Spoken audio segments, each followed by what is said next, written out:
Bonjour à toutes et à tous. Aujourd'hui, on va vous parler de la nouvelle réforme des retraites. Le gouvernement avance des arguments qui peuvent paraître attrayants pour certains, avec la promesse d'un système plus simple et plus juste.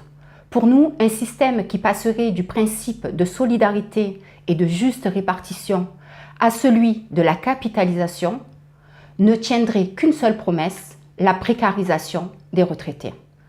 Au programme, baisse de 20 à 30% des pensions, nouveau recul de l'âge de la retraite et démantèlement des droits familiaux et conjugaux. Alors, petite explication. Le gouvernement veut imposer un régime de retraite à points, avec un calcul des pensions sur l'ensemble de la carrière. C'est-à-dire, aujourd'hui, on calcule sur les 25 meilleures années. Précédemment, on calculait sur 10 ans. Là, ça sera l'ensemble de la carrière qui sera pris pour calculer la pension. Évidemment, ça entraînera une baisse du niveau de pension. Le montant de cette pension ne sera non garanti. Pourquoi? Parce que la valeur du point sera ajustable. Concernant le débat sur l'âge de départ à la retraite. La liberté de partir restera 62 ans.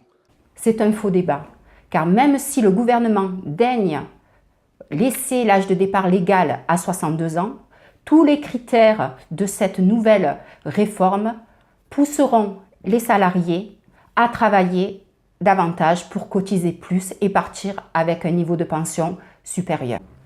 Concernant la validation des congés maternité parentaux ou encore la pension de réversion, qui a pour objectif, rappelons-le, de maintenir le niveau de vie. Le gouvernement veut les plafonner et conserver uniquement un filet de sécurité minimum pour les carrières les plus précaires. Pour les femmes, c'est la double peine.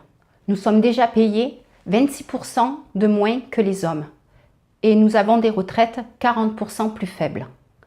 Cette nouvelle réforme aura pour conséquence d'aggraver les inégalités hommes-femmes.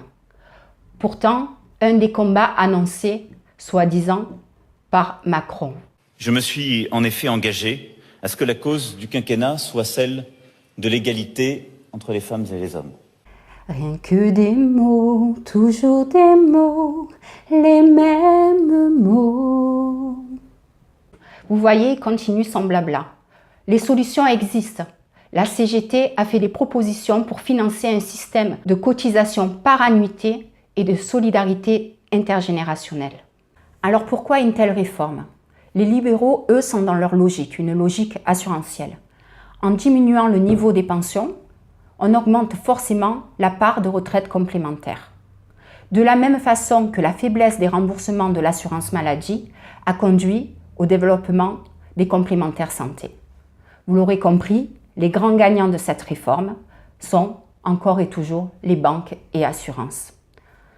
On peut se l'avouer, ces gens-là savent défendre leurs intérêts. À nous à montrer que le peuple uni sait défendre les siens.